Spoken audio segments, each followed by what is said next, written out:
साकेत खंडकाव्य राष्ट्रकवि मैथिली शरण गुप्त जी द्वारा रचित है। इस खंडकाव्य के नवम सर्ग के अंतर्गत आज हम बात करेंगे और इसमें हम ये देखेंगे कि लक्ष्मण जी की जो धर्मपत्नी है उर्मिला, लक्ष्मण जी के वनगमन के दौरान उनकी स्थिति क्या है, उनके हृदय में जो भावनाएं उठती हैं, उनकी मनोदशा क्या है, इसको किस तरीके से जो है शरणगुप्त जी ने चित्रित किया है, इसी पर आधारित है। तो चलो शुरू करते हैं नवम सर्ग। दो वंशों में प्रकट करके पावनी लोक लीला, 100 पुत्रों से अधिक जिनकी पुत्रियां पूतशीला, त्यागी भी है शरण जिनके जो अनाशक्त गेही, राजा योगी जय जनक बे पुण्य देही विदेही, विफल जीवन व्यर्थ वहा वहा, सरस दो पद भी ना हुए हहा, कठिन है कविते त्वा भूमि ही, पर यहाँ श्रम भी सुख सा रहा, करुणे क्यों रोती है उत्तर में और अधिक तू रोई, मेरी विभूत है जो उसको भवभूत क्यों कहे कोई, अवध को अपना कर त्याग से वन तपोवन सा प्रभु ने किया,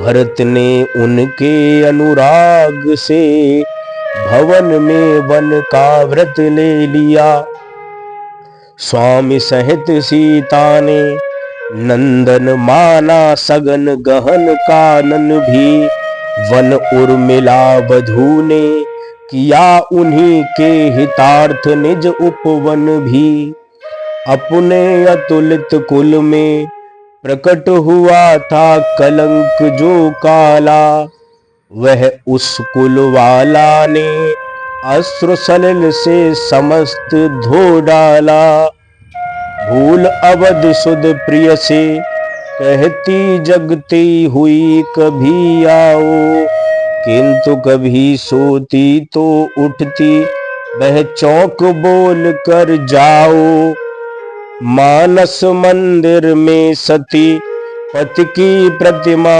थाप, जलती सी उस विराह में बनी आरती आप, आंखों में प्रिय मूर्ति थी भूले थे सब भोग, हुआ योग से भी अधिक उसका विषम वियोग, उसका विषम वियोग, 8 पहर 64 घड़ी स्वामी का ही ध्यान, छूट गया पीछे स्वयं उसका आत्मज्ञान, उस रुदंती व्रहणी के रुदन रस के लोप से और पाकर ताप उसके प्रिय विरह विक्षेप से, वर्ण वर्ण सदैव जिनके हो विभूषण कर्ण के, क्यों ना बनते कवि जनों के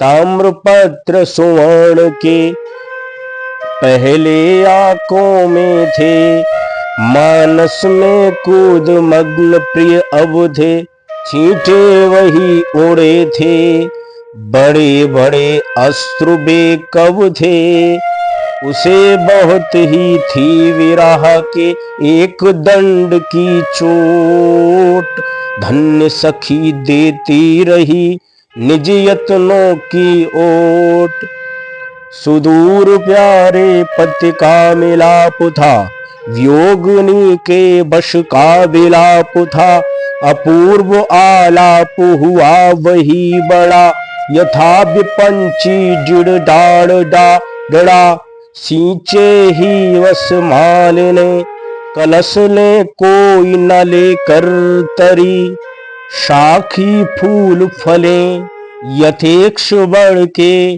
फैले लताएं हरी, क्रिया कानन शैल यंत्र जल से संसिक्त होता रहे, मेरे जीवन का चलो सखी वहीं सोता भिगोता वही। क्या क्या होगा साथ मैं क्या बताऊं, है ही क्या हा आज जो मैं जताऊं।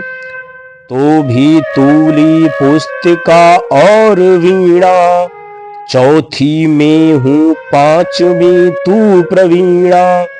हुआ एक दुख स्वप्न सा सखी, कैसा उत्पात, जगने पर भी वह बना वैसा ही दिन रात।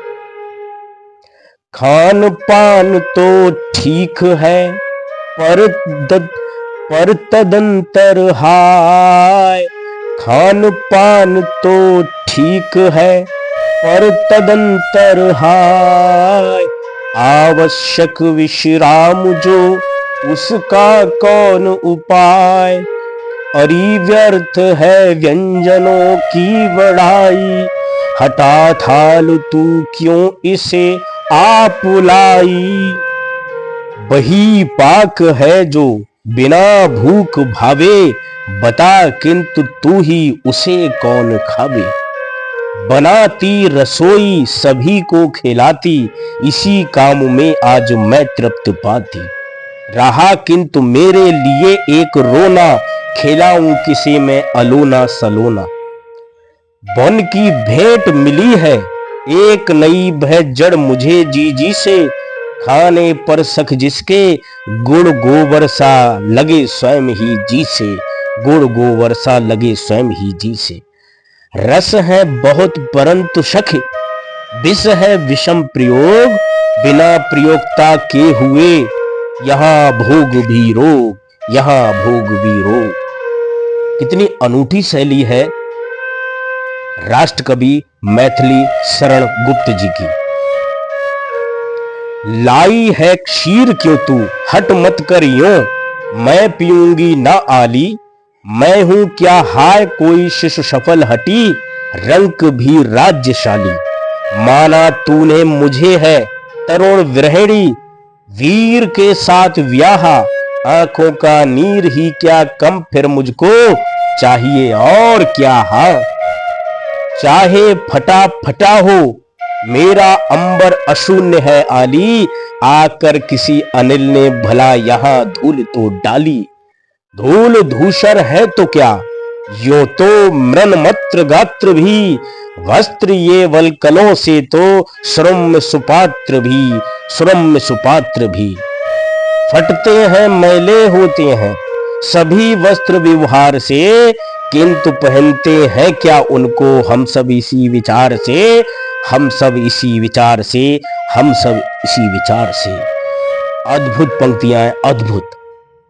पीऊं ला खाऊं ला, पीऊं ला खाऊं ला सक पहन लूं लाऊं ला। पीऊं ला खाऊं ला सक पहन लूं ला, सब करूं जीऊं मैं जैसे हो यह अवध का अर्णव तरु। कहे जो मानू सो किस विद बता धीरज धरूं, अरी कैसे भी तो पकड़ प्रिय के बेपद मरूं। रोती है और दूनी निरख कर मुझे, दीन सी तीन सांसें। होते हैं देवर्षि नत हत बहने, छोड़ती हैं उसासें। आली तू ही बता दे इस विजन बिना मैं कहाँ आ जाऊं। आली तू ही बता दे इस विजन बिना मैं कहाँ आज जाऊं। दीना हीना अधीना ठहर कर जहां शांति दूं और पाऊं, जहां शांति दूं और पाऊं।